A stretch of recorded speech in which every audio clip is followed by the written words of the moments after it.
of white male incompetence was was politics. And I guess that's one reason why I kind of rejected going into politics a few years ago when I had an opportunity. But hey, who's counting? Let me pull my boy Frank in. I'm sure he's out here. Let's see here. Frank. Let me pull up Frank. Oh, let's see here.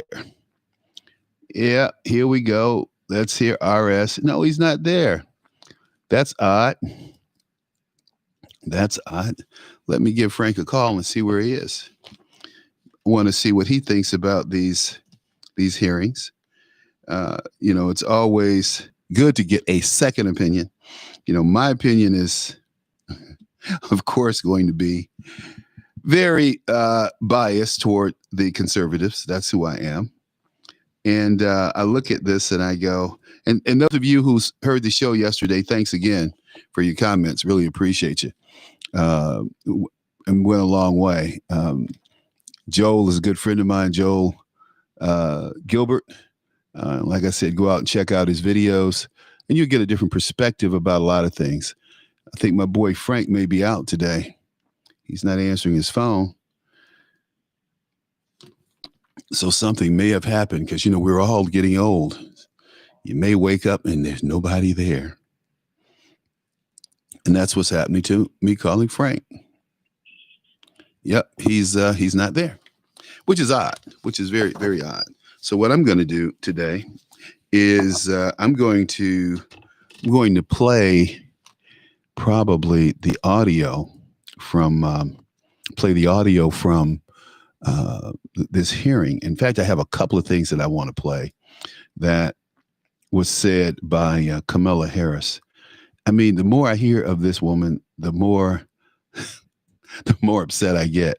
I mean, did you hear her yesterday with her opening statement about, who love is love? I'm sorry, same-sex gay stuff is just, it's immoral is what it is. And they try to make it moral. Remember, and I always say this in context so that everyone is clear. The fall of the Roman Empire, homosexuality. That's what I was taught. That's what you were probably taught too. And they're trying to make it seem like, well, these people they're just harmless. No, they're wicked. They're demonic and God does not love them. Let's be clear. So I'm going to play Ms. Harris as she tries to justify. More than 50 people to sit inside of a closed door room for hours while our nation is facing a deadly airborne virus. This committee has ignored common sense requests to keep people safe, including not requiring testing for all members, despite a coronavirus outbreak among senators of this very committee. By contrast, in response to this recent Senate outbreak, the leaders of Senate Republicans rightly postponed business on the Senate floor this week to protect the health and safety of senators and staff. Mr. Chairman, for the same reasons, this hearing should have been postponed. Here we go. It's the politics. Postpone. Why? Because of coronavirus. We can't promote anyone into the Supreme Court.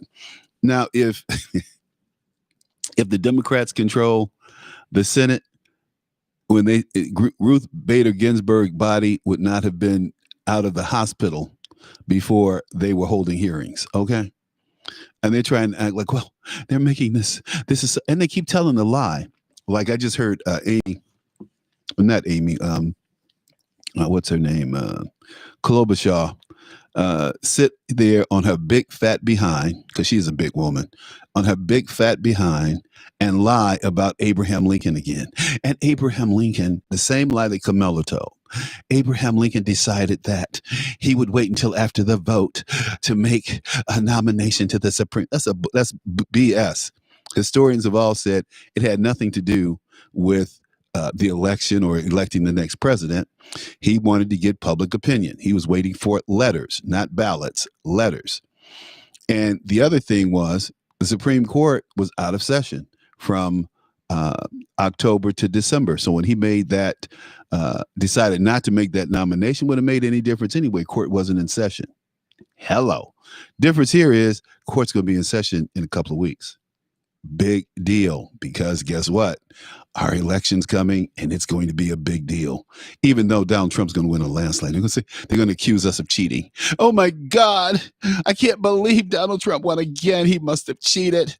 He must have packed the polls. It's the Russian collusion. The Russians changed votes. In fact, Barack Obama, never forget this. I should have recorded it. But I'll never forget, Barack Obama came on television and he said, well, they asked him about, well, I do believe that the Russians colluded in the election and that's why Hillary lost. And so the little reporter said, well, Mr. President, did they change votes? And Barack didn't crack a smile, didn't change his. Well, no, they didn't change any votes. They didn't change any votes, but they certainly colluded in the election. They interfered in our election. Well, how? But see, stupid people will believe that. Well, they didn't change any votes, but they influence people's mind. That's how dumb they think you are. That's how stupid Democrats think you are. And when it comes to black folks, they're absolutely right. Given the fact that 90% of black people go out and vote Democrat. I'm a Democrat. And that's why with your dumb ass. And they're so proud of it. I'm a Democrat. Democrat Party never did a damn thing for your dumb ass, but lynch you, keep their foot on your neck, deny you opportunities to education, deny you opportunities to make money, to deny you opportunities to expand and grow, destroy your damn families. And you say, I'm a Democrat. Stupid. I don't even say unsophisticated anymore. I can't even. I'm like, stupid. Okay. Oh, man. You can't make this stuff up. Even if you tried, you can make it if you try. A little Sly Stone from the day when we used to get stoned. Let's see. Pedro's out there. Hey, Pete, what's up? He said every empire's demise was the loss of their moral compass. Absolutely. Stupid people believe any old crap the media tells them. And Pete says half the country is pretty stupid. Amen, Pete. Amen. Good to see you out there, dude. Hey, look, we are rolling along here at Red State Talk Radio, and Amy's fighting them off, boy. She hasn't taken any notes. That's how lightweight these folks are coming. Well, they're not going to attack on her religion, but they're attacking her about homosexuality and love is love. And what else did they do? Oh, we need to guns. I hear Dick Durbin stand up and tell all these lies about guns with his lying, cheating, thieving ass. This is a guy never comes to the black community, not once. Never comes to the black community until it's election time. Now he's all over getting those votes. And those dumb Negroes are voting for him with their dumb asses. They just like little cheese eating skinny. I'm not even going to go into it. I can't get upset. Hey, I'm just gonna, keep my blood pressure down and continue to roll. Hey, look, we got the lines open, 215-867-8255, 215-867-8255. Top Talk, 215 Top Talk. So, partisan friction, and my girl, she's like, oh my God, and we have to protect same-sex marriage. No, we don't have to protect same-sex marriage. There's nothing in the Constitution. In fact, John Adams said that John Adams said this about our Constitution, so that we're clear on this. He said that our Constitution was written only for a moral and religious people. I didn't say it. John Adams said it, one of the founding fathers. Why did he say that? Because without morals, without religious belief, human passions are unbridled. So I love my dog. I'm going to have sex with my dog.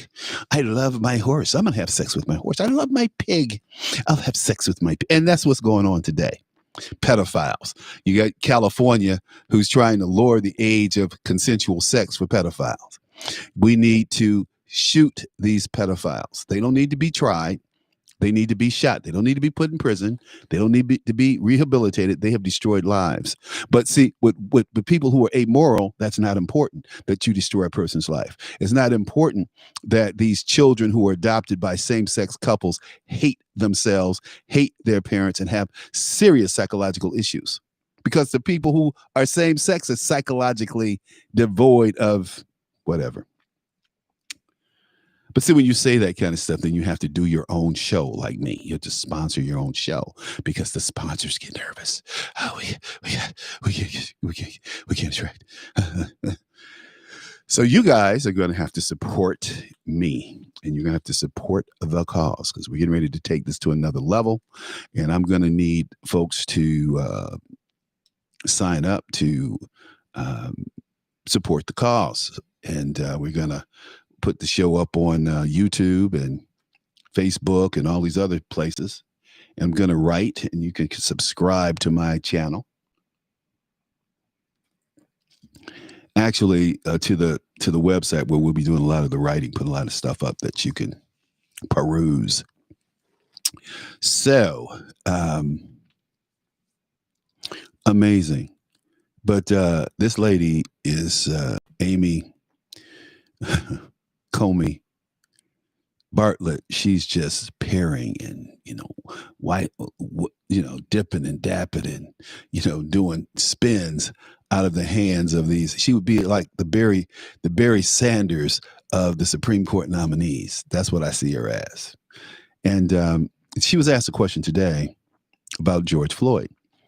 Well, my guest yesterday is, for those of you who were there, he contended that George Floyd died of an overdose, that George Floyd didn't die from this man having his knee on the back of his neck. That's what, or the back of his head. That's what my guest was saying.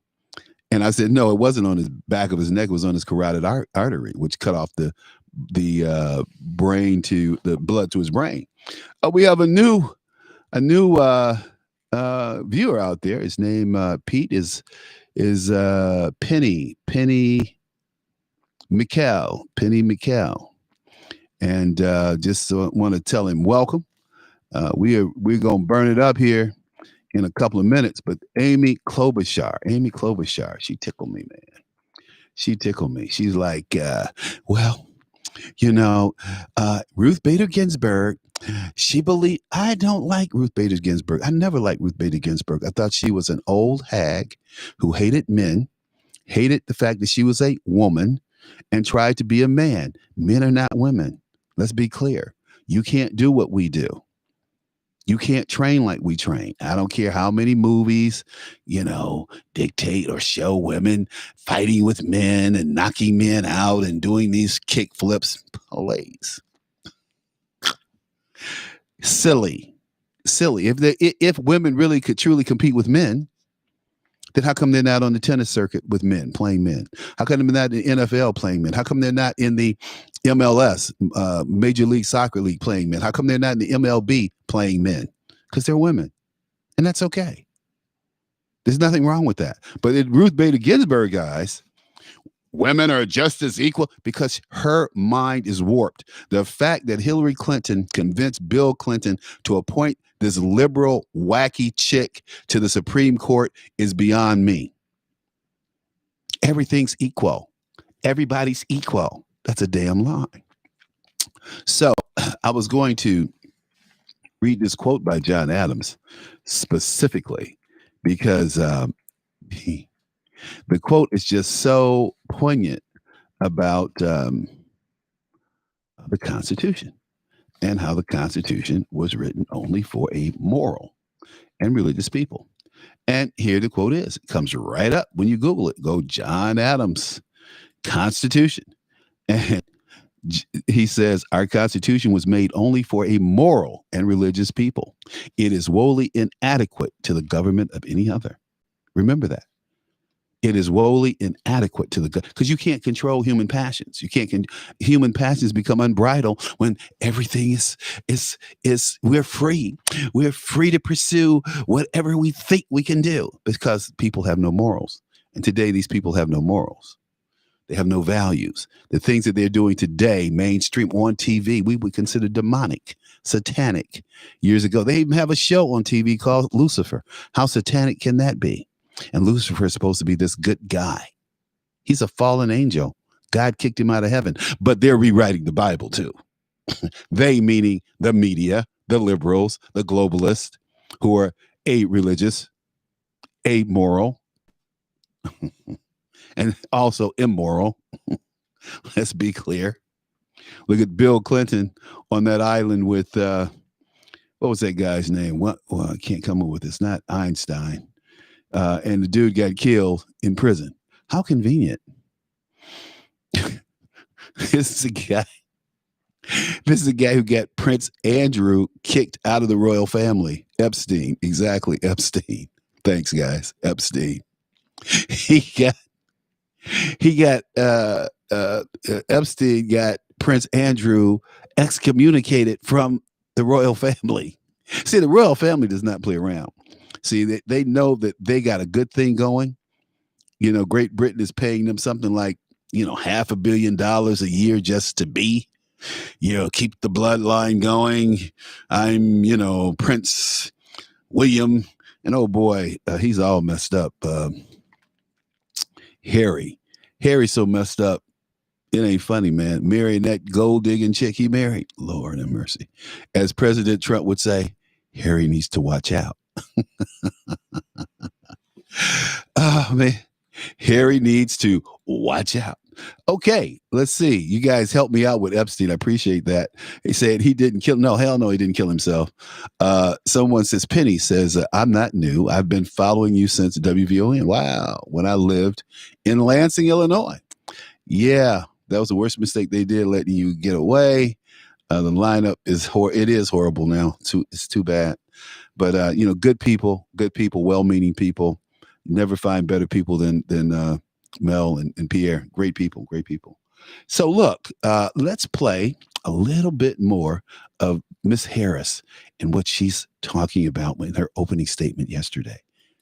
The decision to hold this hearing now is reckless and places facilities workers, janitorial staff, and congressional aides and Capitol Police at risk. Not to mention that while tens of millions of Americans are struggling to pay their bills, the Senate should be prioritizing coronavirus relief and providing financial support to those families. The American people need to have help to make rent or their mortgage payment. We should provide financial assistance to those who have lost their job.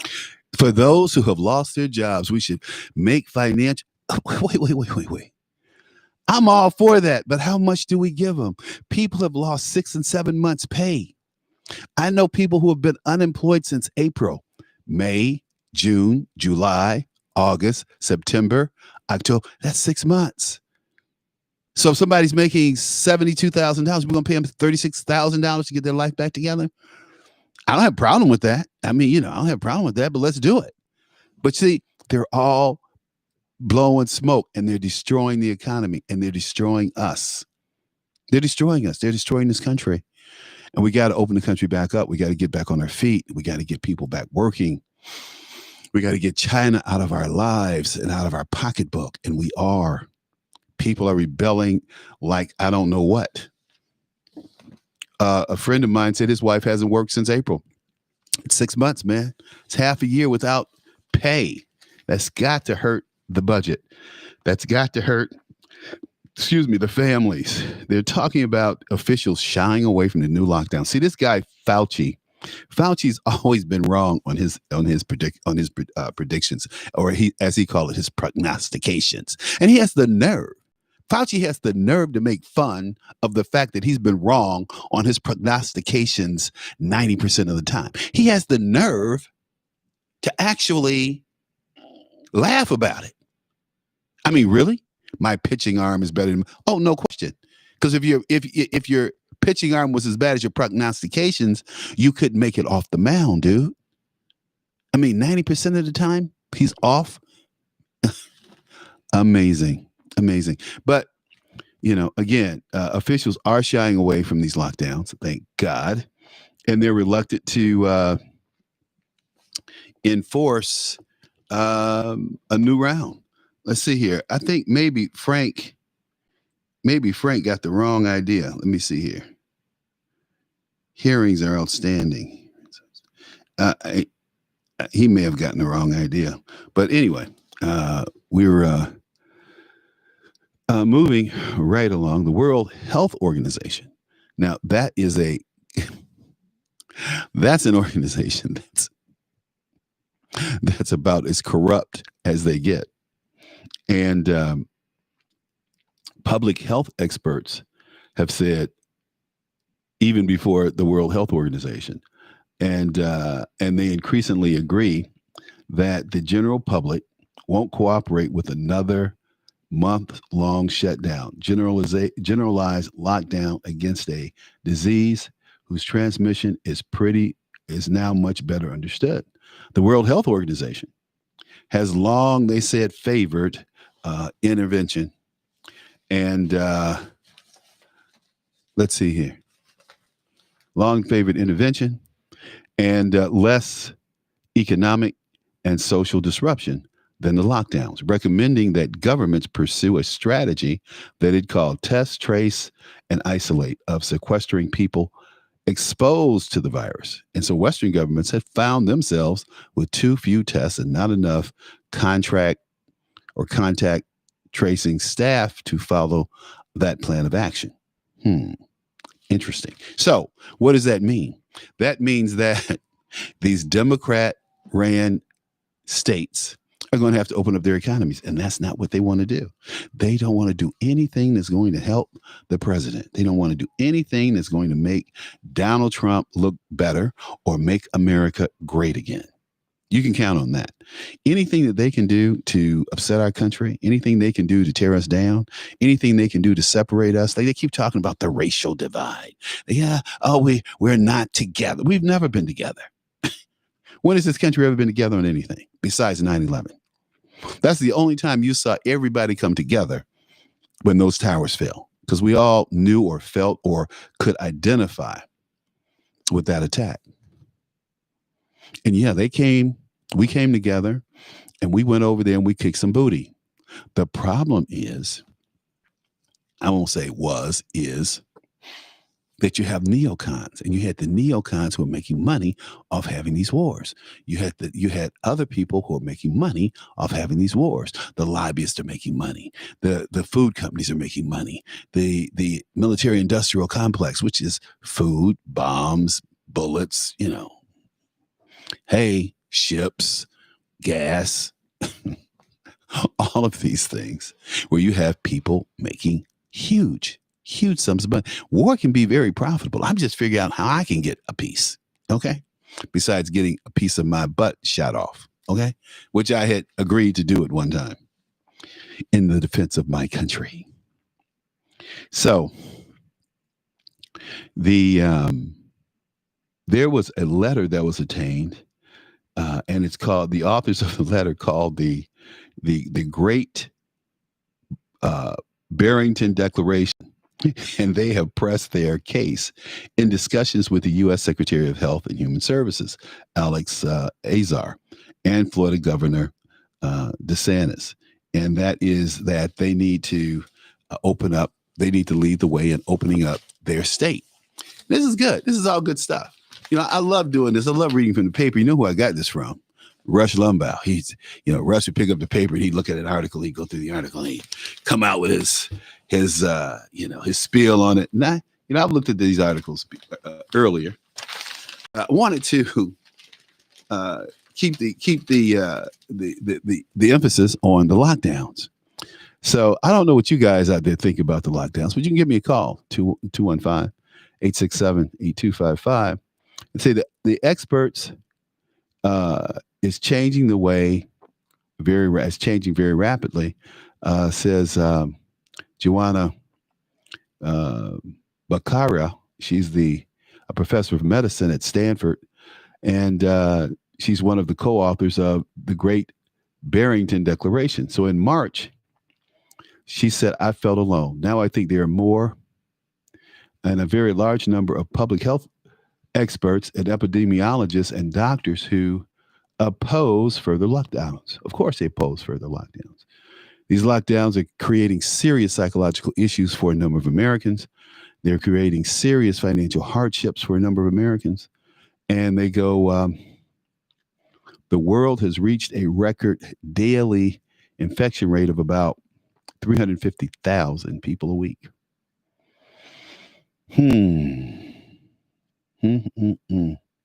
The WHO said that on Friday. So here we are. And they talk about the city of Liverpool. You know, everything's kind of goes back to the UK. And they said it was placed in a very high category following a rise in cases on Wednesday. And other northern regions are expected to follow. This will result in the closure of bars, gyms, casinos, and 3 temporary hospitals have been put on standby in the north of the country in case infections continue to rise there. Well, it's getting cold, so you're getting this rise in the flu. All I can say is people stay healthy and wash your hands, distance yourself. I have this recipe that I'm going to share with you.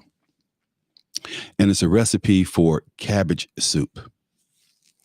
And it's become like a staple for me. You know, in Eastern Europe, they call it bosh, and they put potatoes in it, right? But I call it cabbage soup, and I don't put any potatoes in it, even though some sweet potatoes might be good in that. They might be good, but this is the deal. So this is cabbage soup. So you take half a head of cabbage, but let me start at the beginning. You take 3 cloves of garlic. You put in, chop up a small onion, throw it in a crock pot. I mean, not crock pot, but a stock pot, not crock pot, stock pot, STOCK, with about 3-4 tablespoons of olive oil. Get it nice and brown up the onions so that they become translucent, along with the garlic. Then you throw in your celery, chop up a couple of stalks of celery, and then chop up a couple of carrots. I chopped up like 3 or 4 carrots because I like carrots. Put them in the stock pot. Let them, brown up a little bit. Let them soften up a little bit. Then you put in 2 quarts of water. 2 quarts of water. Then or chicken broth, or you can use bouillon cubes to get that chicken flavor in the 2 quarts of water, which I do. I'm not using 2 quarts of chicken broth. So and I got this great chicken bouillon deal, right? So then you bring the water to a boil. Then you throw half a head of cabbage, chop it up, and throw your chopped up cabbage into the water. Let it boil. Bring it to a boil. Turn it down. Let it cook for about 15 minutes. Then you get 28 ounces of diced tomatoes. Pour it in. Let it simmer for about 15 minutes. Oh, my God. It is so good. Now, let me tell you how you can eat it. You can put a little Parmesan cheese over it. Wonderful. You can fry some Italian sausage on the side. Then after you heat up your bowl of soup, you can sprinkle the sausage in the bowl, so you'll have some meat, a little protein, or ham or chicken or whatever you want. It's very flexible, but a very good and healthy meal for you, and it's good for your insides. It's good for your intestines. It's good for your colon. It's a good recipe. So take me serious about this. It's a good recipe. It's a good way to keep yourself healthy during this pandemic, because it's just like chicken noodle soup. The hot air goes up in your head, keeps your sinuses clear, and it's good for you. It's really good for you. Keeps your system clean. That's what you want, especially in these times of health concerns. So that's enough about health. I know you guys saw the Lakers win Sunday night. I didn't talk a lot about that yesterday. It really wasn't anything to talk about. We were focusing on more important issues like black men being killed by other black men and some of the, the Black Lives Matter hoax by Black Lives Matter Foundation, because Black Lives Matter is real. The foundation is definitely a hoax. But You know, it's really interesting that in today's Wall Street Journal says Trump tests negative for virus. And everybody wants to beat up on him because he's testing negative. Well, how do we really know that he's testing negative for violence? For the virus. I'm in the high risk category. I don't watch sports anymore. I get enough woke crap on TV. I love this.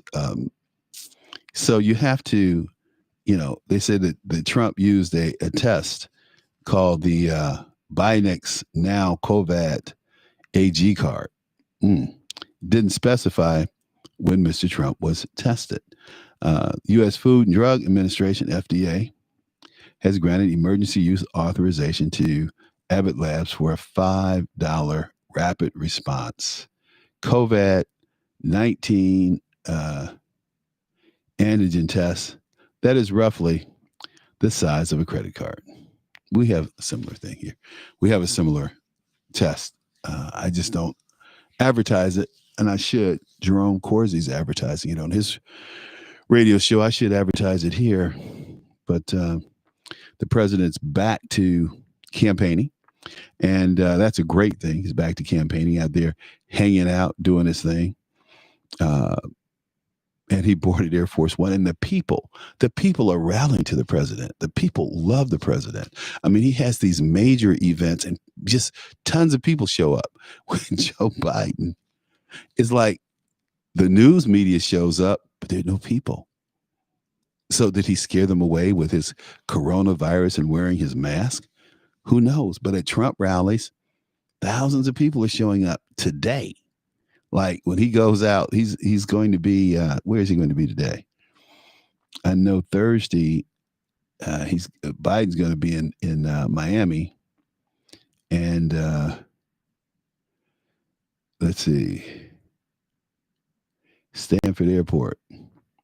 Oh, Trump left the White House on Monday, boarded Air Force One without wearing a mask. He spoke about an hour to an outdoor crowd at Stanford Airport. I know where Stanford is. It's right up the road from Hollywood. My uncle used to live in Stanford, Florida. Saying it felt so powerful and joking. He felt so powerful and joking about entering the crowd to kiss people.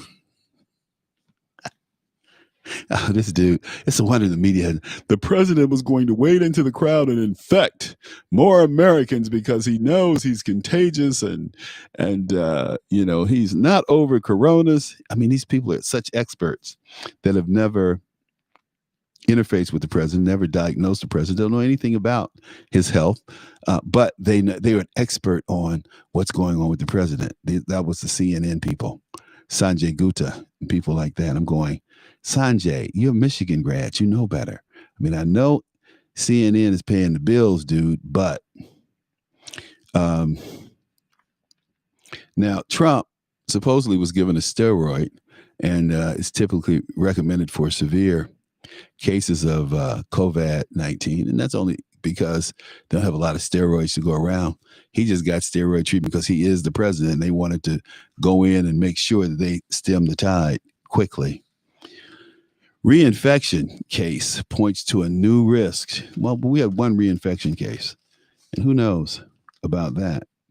If it's a false positive, I guess it must not be because they haven't said it. But he's a Nevada man who became the first published case of COVID-19 reinfection in the U.S. Hope he gets over it. They said it's a second strain of this virus coming. I know one thing, folks. I had pneumonia, and that damn near took me out. I'm telling you the honest to God truth. It was horrible. It was horrible.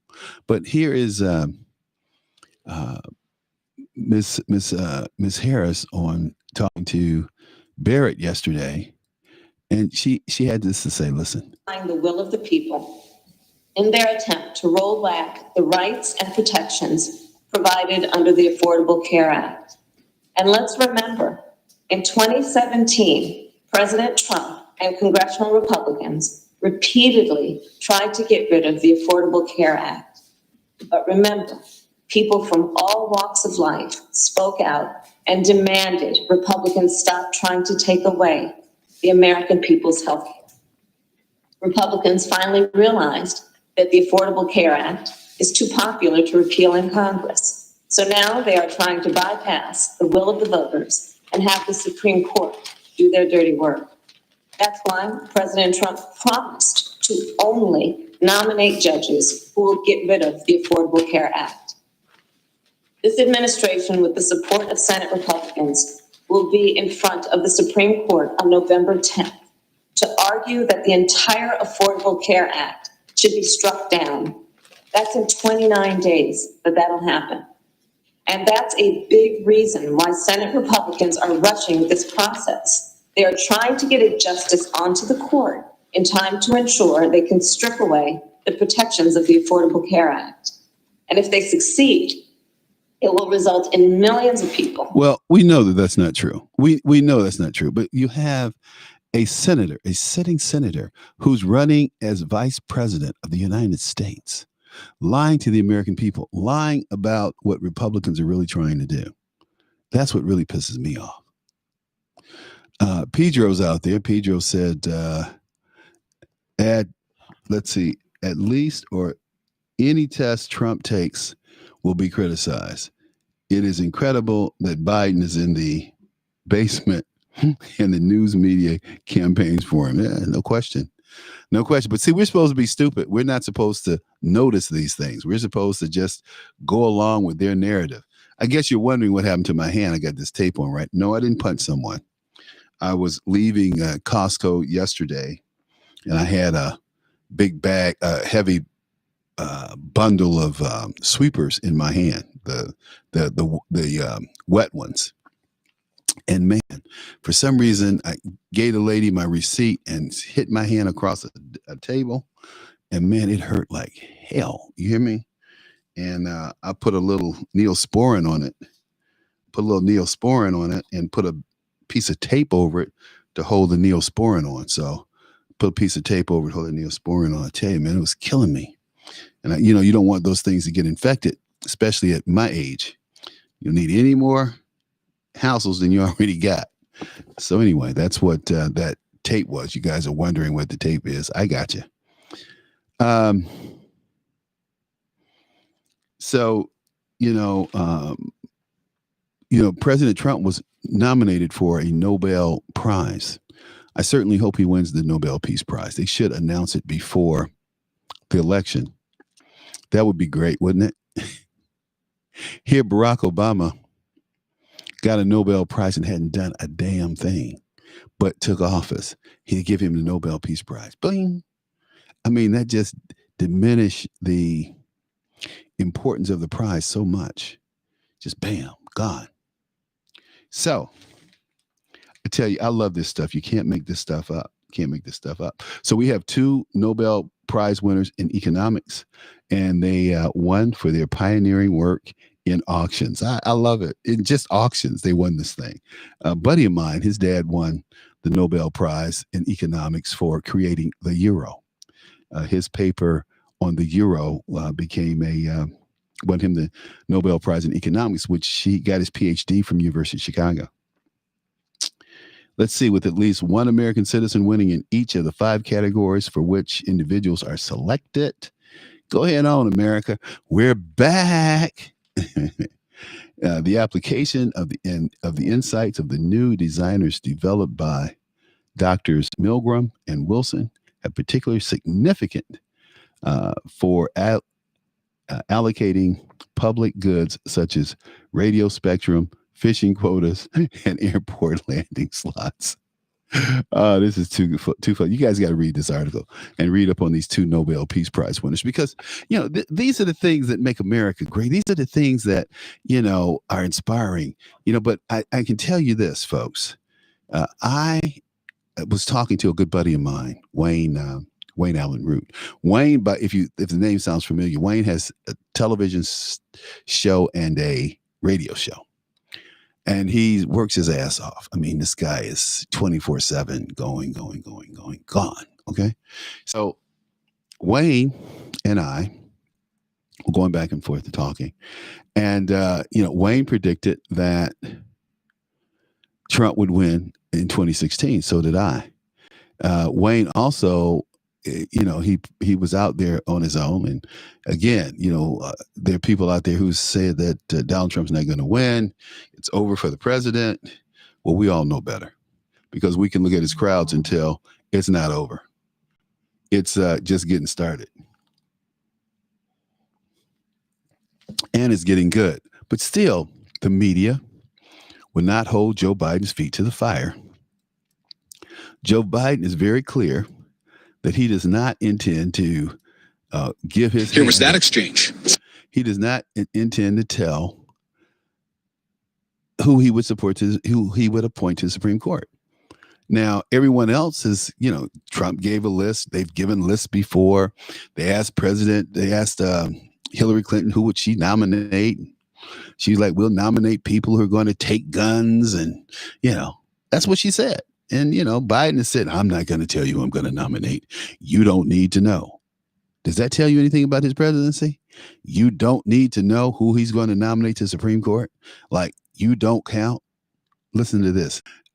He's lying. I mean, and nobody pushes back on these people. They just lie. Like Kamala Harris, she just sits there and lies. And then Klobuchar goes out today and tells the same lie about Abraham Lincoln and how he didn't how he didn't appoint anyone when he could have during an election year.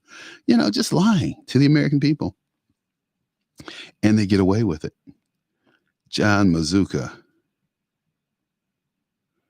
Okay,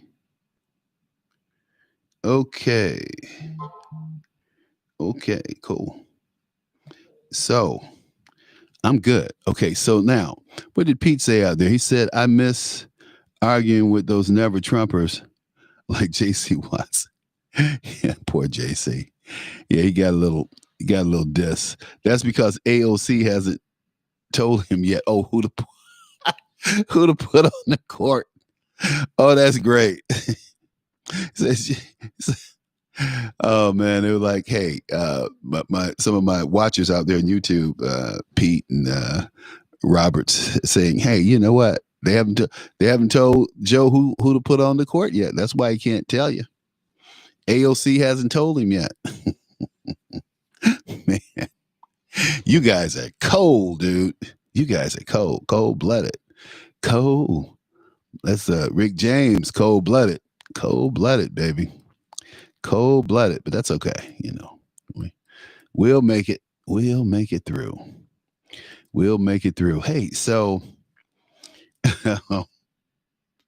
Biden said, "Look, don't bother me. The people don't need to know who I'm going to put on the bench. It ain't none of their damn business."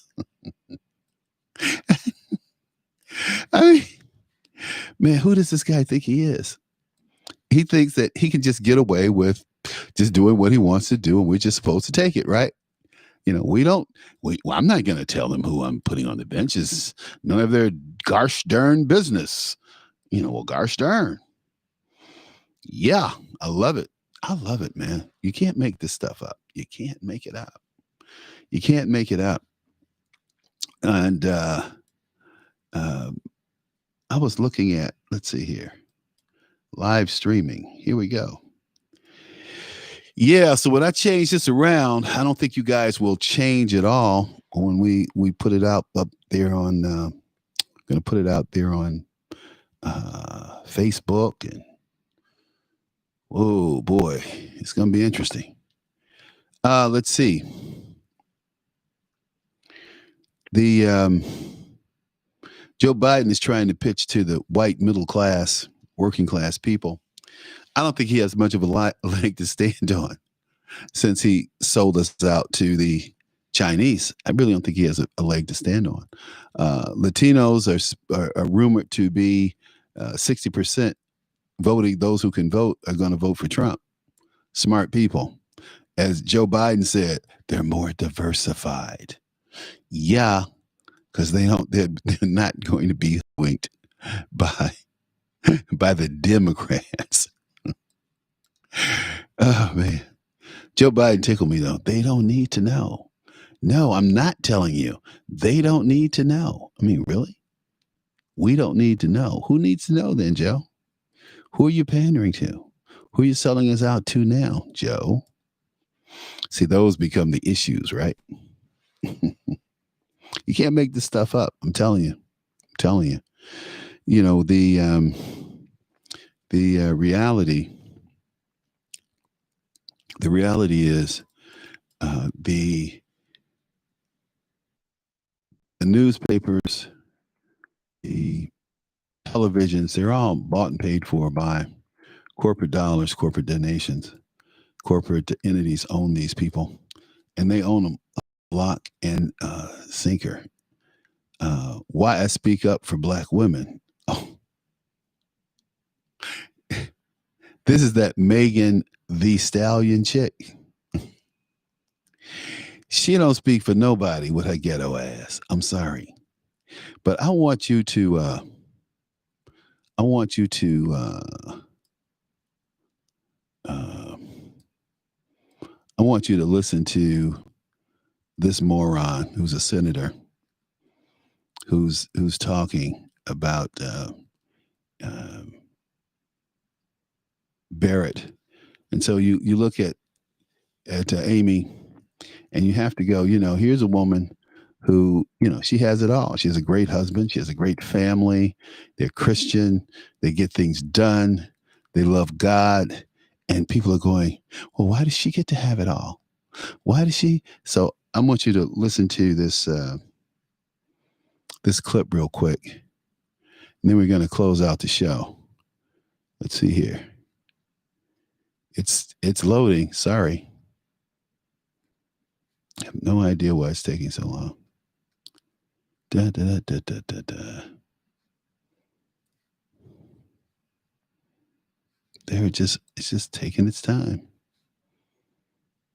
Here we go. I'm going to the New York Times website. That's probably why. Because she's just doing too well for anyone to have any joy, because she's just having so much fun tearing these people apart. Because of the Obamacare decision. In upholding the ACA, the Chief Justice was the one justice appointed by a Republican president who went against the political wishes of the party that appointed him. Why did you choose to single him out for criticism in that constitutional commentary article? Well, Senator Coons, I was writing about the majority opinion, and Chief Justice Roberts was the author of the opinion. So I was simply discussing what the 5-justice majority adopted as its reasoning. And I'd like to emphasize again that I was not attacking Chief Justice Roberts or impugning his character or anything of that sort. It was an academic critique. And I want to emphasize, just given this line of questions that you're asking, that I am standing before the committee today saying that I have the integrity to act consistently with my oath and apply the law as the law, to approach the ACA and every other statute without bias. And I've not made any commitments or deals or anything like that. I'm not here on a mission to destroy the Affordable Care Act. I'm just here to apply the law and adhere to the rule of law. And I think it is important that folks watching understand that I believe your views are sincere and earnestly held. And I am not trying to suggest that there was some secret deal between you and President Trump. When you told me that when we spoke a week ago, I've had no conversations about these cases with the president or his legal team. I believe you. I think you are a person who earnestly means that. And I do think it's important that you keep repeating that. But we cannot ignore the larger context that sits outside your nomination and this rushed process. I'm sure you have no ill will towards the Chief Justice and meant no disrespect to him as an individual. We've talked repeatedly about the friendship between Justice Scalia and Justice Ginsburg. I was long inspired by the friendship between Senators Biden and Senator McCain, and they fought hammer and tongs, tooth and nail, disagreed with each other on foreign policy day in and day out, but then could still also spend time together with each other's families and respect each other afterwards. And to the point my colleague from Nebraska has made about civics versus politics, it is important for us to try and sustain these institutions that hold us together. And you and Senator Flake, I think, are another good example of that. Indeed. As you well know, we came to Notre Dame Law School just over a year ago to talk about working together even across significant differences. But the broader context that Senator Whitehouse went through in detail was, as you are expressing opinions in an academic journal, there is literally an army of lobbyists and lawyers and people, donors and activists who are funneling new judges into our courts. And I have sat here for 4 years and watched a whole procession of judges where, without going on about this too much, a dozen have been deemed unqualified to serve. This is not a comment on you, but the speed and the process and the disrespect for some of the critical traditions of this body in terms of the blue slip and who gets nominated and why has made it harder and harder to see the independence of the judicial branch. And in this piece that you wrote in 2017, you made, I think, your position folks, with regards I'm to the going Chief to, Justice and his exit. opinion. clear. Thanks for tuning in, and Let we'll me, if I talk to you could, later. put up another poster that Tomorrow. Have a good one. may make this a little sharper in a way that is the political branches, not the judicial branch. The Supreme Court's going to hear arguments, as I've said, in this case, a week after the election. And most Americans are probably surprised to even hear about it. When I talked to a constituent, Carrie, who has a pre-existing condition, she was surprised this was even in front of the court. She said, I thought that was settled. Carrie owns a small business. She has a daughter she's raising, and before the ACA, she had to spend $800 a month for insurance that she described as junk. Left her afraid of even going to the doctor's office or needing drugs. And because of the ACA, she's been able to get better quality insurance that she can afford. And she's got both type 2 diabetes and high blood pressure. But the ACA guarantees she can't be denied insurance or made to pay premiums either because